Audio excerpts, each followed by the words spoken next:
성경에서 증거하는 참된 지식은 구원 얻는 지식에 관한 것입니다. 이것은 우리의 인생과 영혼을 구원에 이르게 합니다.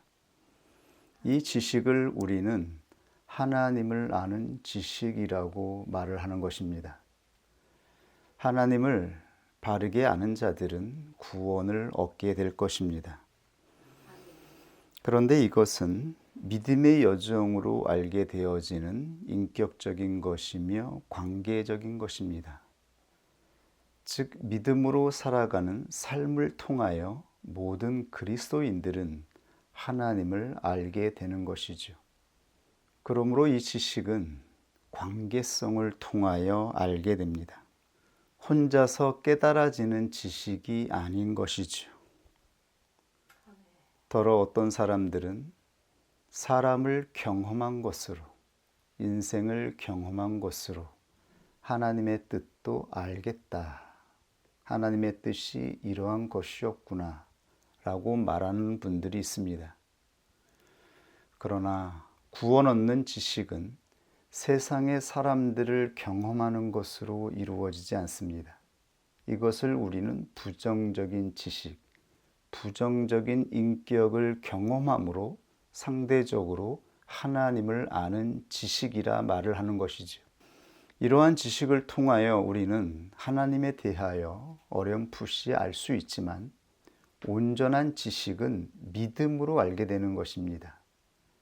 온전하고 참된 믿음을 경험하여 하나님의 인격을 알게 될 때에 비로소 열매를 맺게 되는 것입니다.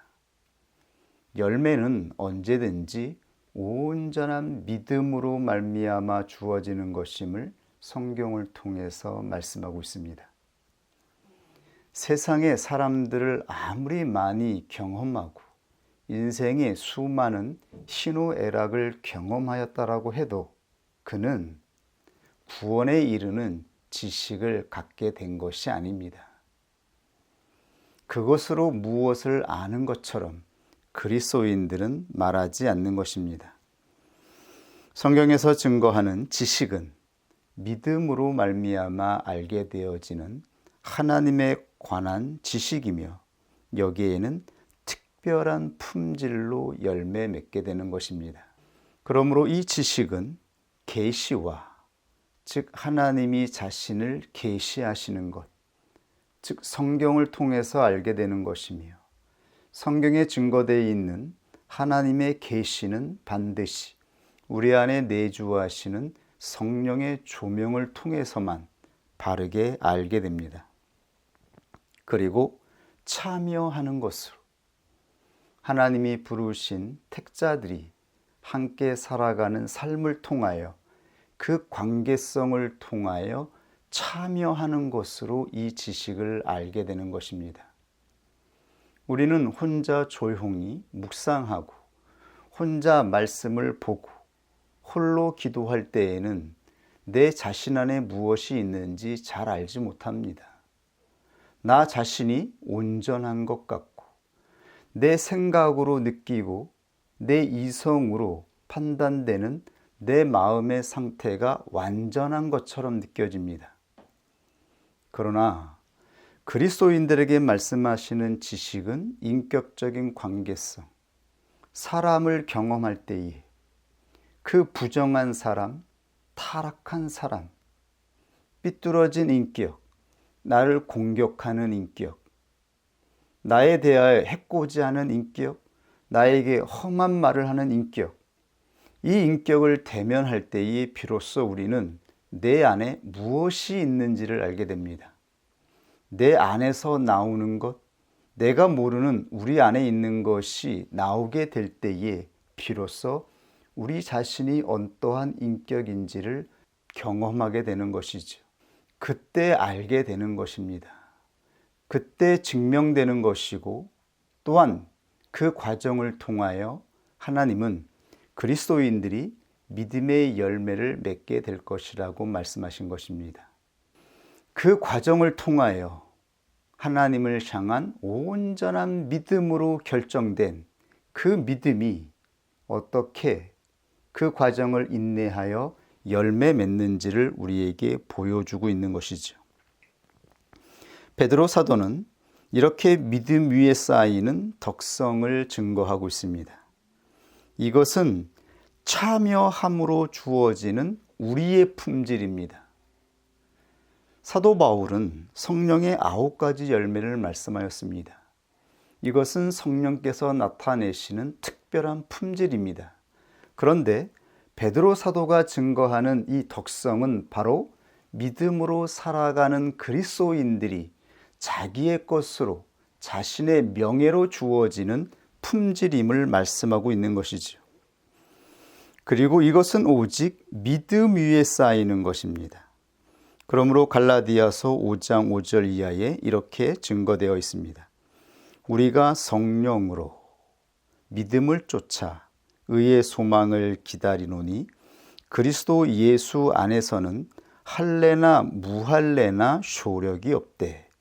즉 할례나 무할례는 율법적인 행위를 대표하기도 하고 종교적인 의식을 대표하기도 합니다. 교회 안에서 행해지는 수많은 형태의 종교적인 모습이 있습니다. 그러나 그러한 것으로 열매를 맺게 되는 것이 아니라 오직 사랑으로서 역사하는 믿음뿐이니라. 그러므로 성경에서 증거하는 믿음은 관계성에서 이루어지는 것을 의미하고 있는 것이지요. 사랑도 관계성에서 이루어지는 것입니다. 홀로 자기가 혼자서 자기를 옳다라고 자기 자신에 대하여 평가하는 것이 아닙니다. 이것은 믿음의 관계성, 이 관계성은 온전한 믿음으로 서로를 향하여 하나님이 주신 신뢰로 살아가는 그 관계성을 통하여 맺어지는 열매임을 말씀하고 있는 것이죠. 이러한 지식을 얻게 되는 자들, 이렇게 인격적이고 관계적인 삶을 통하여 인생을 통하여 즉 믿음의 여정을 통하여 얻게 되는 지식, 그 지식은 바로 절제의 품질을 더하게 된다라고 말씀하고 있어요. 절제가 무엇일까요? 절제는 영어로는 temperance, 자기를 통제하는 것, 셀프 컨트롤을 의미해요. 자기를 통제하는 능력입니다. 이것은 대부분 일반 세계에서는 간음이나 음란이나 이런 정욕에 관하여 절제하는 것을 의미했어요. 그 가운데에서 자기 자신을 통제하는 능력을 의미했어요. 그러므로 초대교회에서 어떤 이들은 이것을 금욕으로 이해하여서 철저하게 자기 자신을 통제하여 세상의 모든 즐거움과 쾌락으로부터 분리시키고 엄격하게 살아가는 것을 나타내기도 하였던 것입니다. 그러나 그 본질은 그러한 것에 있는 것이 아니었습니다.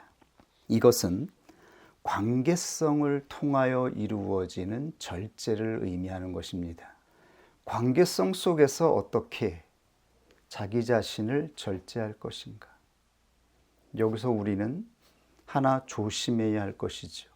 절제는 자기 자신을 다스리고 자기 자신을 절제하는 것이지 상대방을 다스리는 능력에 관한 것이 아닙니다.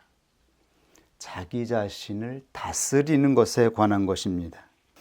그리고 이것은 관계성에서 이루어지는 것입니다. 그렇다면 구체적으로 절제는 무엇으로 어떻게 이루어지는 것인가요? 이것은 영혼에 관한 것입니다. 영혼에 관한 것이기에 세상의 수많은 지혜자들은 이 절제에 대하여 생각하고 숙고하면서 어떻게 자기 자신을 절제할지에 대하여 사고하고 그 깨달은 것을 말하기도 하였습니다.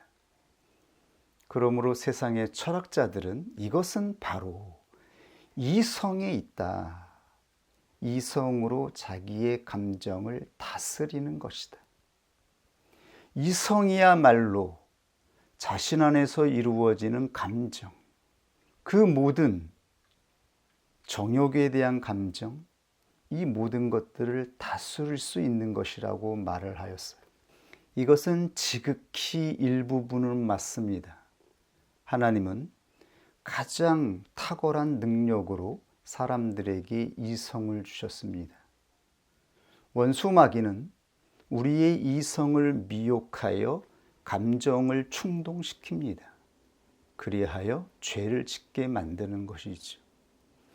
그러므로 누구든지 자기의 이성으로 감정을 다스릴 수 있다면 그는 절제 있는 자가 될 것입니다. 죄로부터 자유로울 수 있을 것입니다. 그렇다면 진정 사람은 이성으로 감정을 다스릴 수 있을까요? 이성과 감정이 분리되어 있는 것일까요? 감정 따로, 이성 따로 분리되어서 이성으로 감정을 다스릴 수 있단 말입니까? 하나님께 부름을 받아 택함을 입은 자들이 하나님의 성령을 받을 때에 이성이 거듭나게 됩니다. 이성이 깨어나서 탁월하게 되어지고 성경에 증거되어 있는 하나님의 말씀을 깊이 있게 이해하게 돼요. 하나님께서 세상을 창조하신 원리와 인생과 사람의 인격에 대하여 그 누구보다 탁월한 인식을 갖게 되어져요. 그렇다면 그리스도인들은 자기의 감정을 다스릴 수 있습니까? 하나님이 주신 이 뛰어난 이성으로 자기 자신을 온전히 다스려서 절제할 수 있는 것일까요? 어떤 때 우리는 그럴 수 있다라고, 나에게 그런 능력이 있다라고 생각했던 적도 있습니다. 그러나 믿음의 여정을 통하여 하나님이 부르신 택자들과 깊이 있는 그 누구보다 밀접한 인격적인 관계성을 맺으면서 드디어 우리는 알게 돼요. 하나님께서 우리에게 주신 이 탁월한 이성으로도 내 감정을 다스릴 수 없다라고 하는 것을요. 이렇게 감정이 폭발하는 것, 분노하게 되는 것, 내 마음이 요동하는 것을 내 이성으로 하나님의 뜻이 아니기 때문에 이것은 다스려야 된다. 이렇게 하면 안 된다. 설계내면 안 된다. 라고 깨닫고 판단하는 것으로 우리가 우리의 감정을 다스릴 수 없다라고 하는 것을 깨닫게 되는 것이죠. 그러므로 종교개혁자였던 마틴 루터는 이 세상의 철학자들이 말하는 이 템퍼런스는 바로 모더레이션이라고 말을 했어요. 이것은 이성으로 감정을 다스리는 것이 아니라 우리 마음 전체의 사태에 관한 것임을 말한 것입니다. 모더레이션은 우리의 마음을 알맞게 조정하는 거예요. 마음을 조절하여 우리의 마음을 잔잔하게 만드는 것입니다. 그러나 여전히 마틴 루터가 말한 이 모더레이션이라는 말로만은 부족하죠. 그러면 어떻게 우리의 마음을 온전하게 조절할 수 있습니까? 무엇으로 조절할 수 있을까요? 하나님께서 우리의 믿음의 여정을 통하여 가르쳐 주신 것은 무엇인가요? 이것을 유교에서는 중용이라고 말을 하죠. 중용은 중화된 상태. 중은 희노애락의 감정이 바라지 않은 상태. 화는 희노애락의 감정이 발현된 것을 조절한 것. 이것을 중화된 상태라고 말을 해요. 그래서 우리의 마음이 잠잠해지는 것입니다. 다 좋습니다. 우리는 이러한 상태가 되기를 원하고 이렇게 절제 있는 상태를 바라보아요. 그러나 이것은 우리의 이성으로도 우리의 탁월한 의지로도 이루어지지 않는다라고 하는 것을 하나님은 성경을 통하여 또한 이 믿음의 여정을 통하여 가르쳐 주신 것입니다. 그것은 바로 오직 믿음으로만. 그러므로 그리스도인들의 덕성은, 모든 그 덕성은 믿음의 덕을 믿음 위에서 이루어지는 것임을 분명하게 말씀하였던 것입니다. 이 믿음은 셀프 컨트롤이 아니에요. 믿음은 하나님과의 관계성에서 나타내는 신뢰입니다.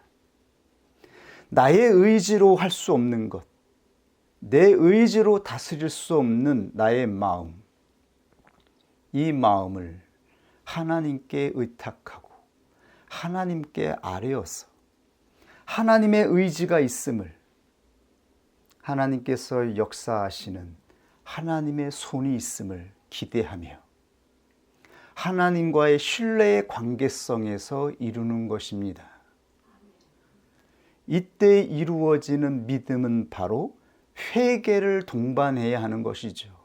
하나님께 나아가는 믿음은 반드시 회개를 통하여 온전하게 이루어지는 것입니다. 우리의 마음이 어떻게 조절되어서 중화된 상태가 될 수 있을까요? 세상의 지혜자들은 이성의 능력을 강조하기도 하고 어떤 이들은 의지의 능력을 강조하기도 했어요. 실천과 행함을 강조한 것이죠. 그러나 이 모든 것으로, 그들이 말하는 그 어떠한 것으로도 사람은 구원에 이르지 못한다라고 하는 것을 성경에 하나님은 선포하고 있으며, 또한 우리들은 믿음의 여정을 통하여 직접 확인하고 경험하게 된 것입니다.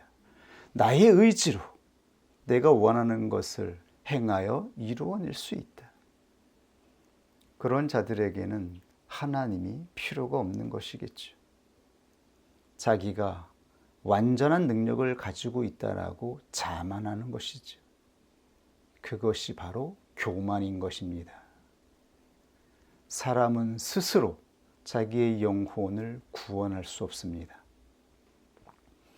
오직 하나님이 선물로 주신 믿음으로만 우리는 구원을 얻게 되는 것입니다. 왜 믿음으로 구원을 얻게 되는가 하면 하나님을 전적으로 신뢰하여 믿는 자에게 예수님께서 약속하신 보혜사 성령을 주시기 때문입니다.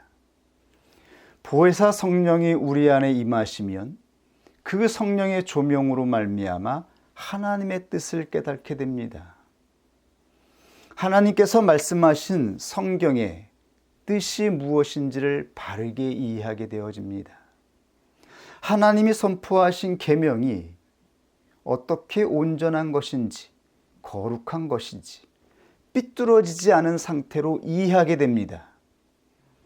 얼마나 하나님께서 온전하신 인격이시며 하나님이 어떻게 우리를 사랑으로 부르셨는지 하나님의 긍휼과 자비를 바르게 이해하게 되어지는 것입니다.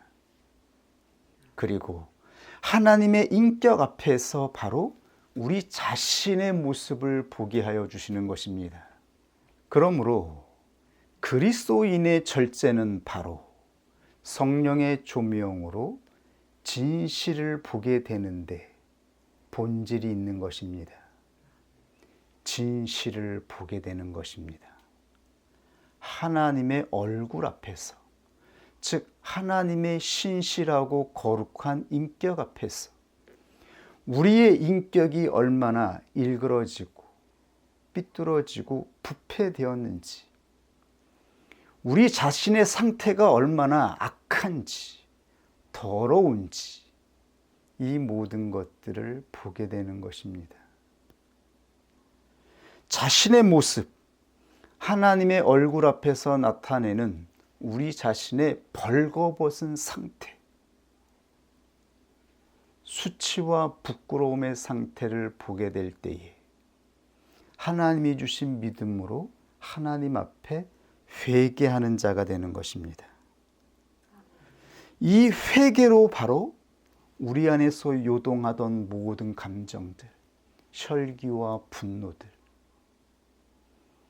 나는 보지 못하고 상대방의 인격을 보며 상하고 다쳐서 억울해서 분노하며 방황하던 우리의 마음이 조절되는 것입니다. 회개로만 우리의 마음은 온전하게 중화됩니다. 회개 없는 마음, 회개하지 않는 인간의 상태는 절대로 구원 얻는 상태가 되지 못한다라고 하는 것입니다. 이것이 바로 성경을 통하여 우리에게 증거하고 있는 하나님께서 말씀하시는 복음인 것입니다. 그러므로 믿음의 여정은 성화의 여정이기도 하고 나를 부인하고 하나님의 성품에 참여하는 여정인 것입니다. 이것을 십자가의 길이라고 말하기도 하는 것이죠. 십자가의 길에서 그리스도인들은 온전하게 중화되는 것입니다. 우리 안에 있던 모든 희노애락, 우리 자신이 가지고 있던 이 모든 감정이 하나님 앞에 회개함으로 말미암아 온전하게 잠잠한 상태로 중화되는 것, 이것이 바로 절제의 상태다. 그리스도인들이 믿음으로 말미암아 얻게 되어지는 덕의 품질, 절제의 품질이 나타난다라고 말씀하고 있는 것입니다. 이것은 믿음으로 말미암아 더해지는 그리스도인의 덕의 품질이라고 말씀하고 있는 것입니다. 그러므로 갈라디아서 6장 1절 이하에 사도 바울은 이렇게 말씀하신 것입니다.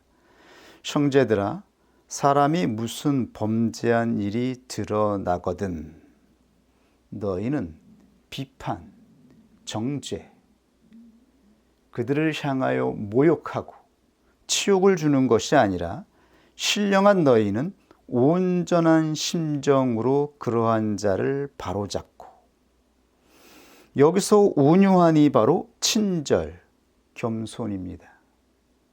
그런데 이 온유는 인간의 의지가 아니라고 말을 하는 것입니다. 이것은 구원의 여정을 통하여 부름과 택함을 입은 자들의 표지, 믿음의 표지라고 합니다. 그러므로 온유한 심정으로 했을 때 이 심정은 사람의 마음으로 쓰여진 것이 아니라 푸뉴마, 영이라고 말을 한 것입니다. 온유한 영으로, 오직 성령으로 너희는 너 자신의 이성, 너희들이 판단하고 깨달은 이성, 너희들의 의지, 우리 자신의 것으로가 아니라 온유한 영으로 그러한 자를 바로잡고 돌이키게 하고 회복시키는 것입니다. 이것이 바로 부름과 택함을 입은 자들의 편지다. 그러므로 베드로 사도도 동일하게 말한 것입니다. 이런 것이 없는 자는 소경이라 원시치 못하고, 원시치 못한다는 것은 멀리 원, 보다시입니다. 멀리 있는 것을 보지 못한다라고 하는 것입니다. 굵은 돋보기를 낀 것처럼 내 눈, 코앞에 있는 것만 바라본다라고 하는 거예요. 이 의미는 너희의 처음 시작, 마지막을 보지 못한다라고 하는 거예요. 너희의 부르심과 택하심을 잊어버렸다라고 말을 하고 있는 것입니다. 너희는 하나님의 능력으로, 하나님의 사랑으로 부름을 받아서 하나님의 택자가 되었다. 택자는 하나님의 아들이 되었다라는 의미입니다.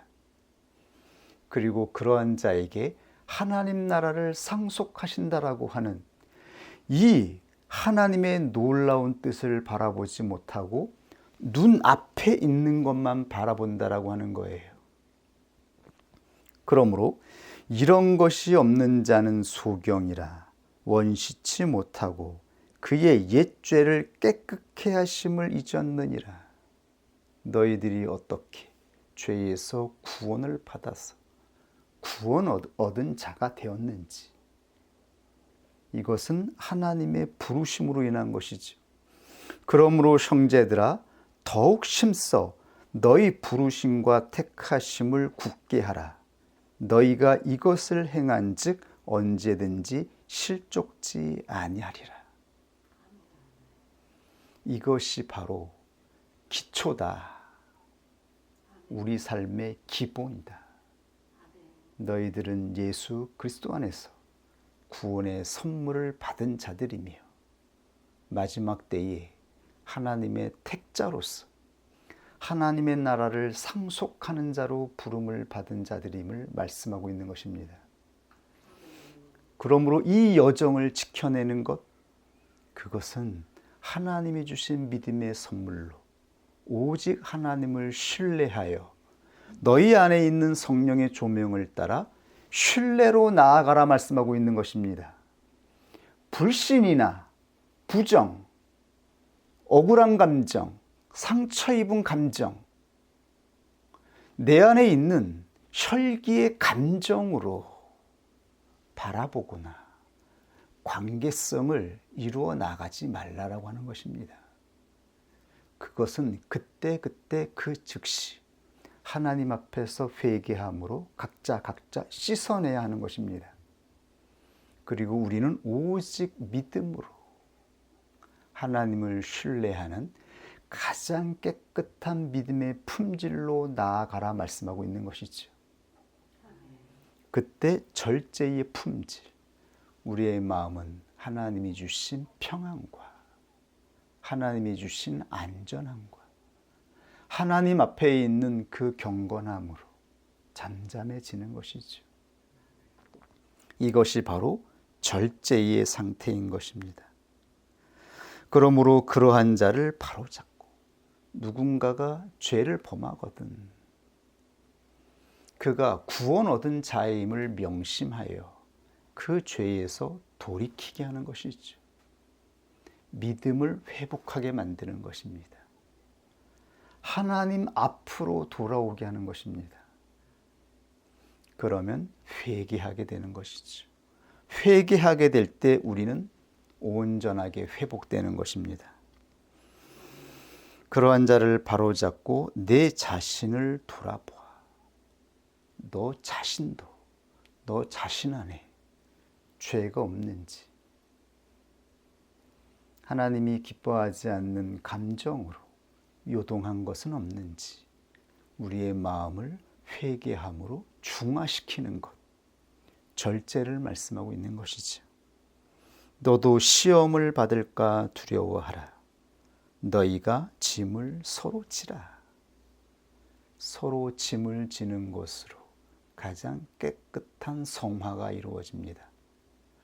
나의 죄를 씻기 위해서 괴로움을 당하고 힘겨움을 겪는 것, 이것은 내 자신의 문제 아닙니까? 그러나 내 형제, 하나님이 주신 성도 안에서 남의 짐을 짐으로 말미암아 내가 희생하고 견딘다면 그것보다 아름다운 성화가 어디 있겠습니까? 이렇게 짐을 지라 말씀하고 있어요. 그리하여 그리스도의 법을 성취하라. 그리스도의 법은 사랑의 법이죠. 그러므로 사랑으로 역사하는 믿음의 열매를 그리스도인들이 맺게 될 것이라고 말씀하고 있는 것입니다. 만일 누가 아무것도 되지 못하고 된 줄로 생각하면 스스로 속임이니라. 우리는 다 된 자들이 아닙니다. 교만하거나 자고하지 말라고 합니다. 각각 자기의 일을 살피라. 그리하면 자랑할 것이 자기에게만 있고 남에게는 있지 아니하리니 각각 자기의 짐을 질 것임이라. 이것이 바로 절제에 관한 것임을 우리는 성령을 통하여 깨닫게 됩니다. 자기 자신을 돌아보는 것, 자기의 짐을 지는 것, 그리하여 하나님 앞에 회개하는 자가 되는 것. 그때 우리는 중화되어 우리의 마음은 절제된 상태가 될 것입니다. 이 절제로 나타날 때에 이것은 믿음의 열매라고 말씀하고 있습니다. 이것은 하나님 앞에서 회개한 것이며 하나님과의 온전한 관계성 안에서 이루어진 것이기 때문에 믿음의 열매인 것입니다. 오늘 말씀을 정리하겠습니다. 그리스도인의 절제는 믿음 위에서 이루어지는 것임을 말씀하고 있습니다. 이성의 능력이나 의지의 능력으로 되는 것이 아닙니다. 이것은 오직 믿음으로 말미암아 이루어지는 것입니다. 그 내용은 바로 하나님의 인격이 보여야 된다라고 하는 것이죠. 하나님의 인격 앞에서, 이것은 다른 말로 하면 하나님이 보여주셔야 하는 것이죠. 그러므로 우리는 은총을 받은 자들인 것입니다. 하나님이 스스로 하나님의 얼굴을 우리에게 조명하여 주셨기 때문인 것입니다. 그 다음이 바로 자신을 보는 것. 우리가 우리 자신을 볼 때에 우리는 회개해야 하는 상태임을 알게 된다라고 하는 것이죠. 하나님 앞에서 회개하는 자가 되는 것. 그리고 사람을 보는 것입니다. 나의 총명이나 나의 이성의 능력이 아니라 회개한 상태로 하나님과의 온전한 믿음 안에서 사람을 바라볼 때에 우리는 그 사람을 돌이키게 하고 회복시키고 하나님 앞으로 회개시키는 자가 될 수 있을 것입니다. 이러한 절제의 품질이 우리에게 나타나기를 소망하고 나아갈 수 있기를 원합니다. 성령께서 이렇게 우리의 인생의 여정을 인도하고 있음을 다시 한번 확인할 수 있기를 원합니다. 우리 하나님 앞에서 함께 기도하겠습니다.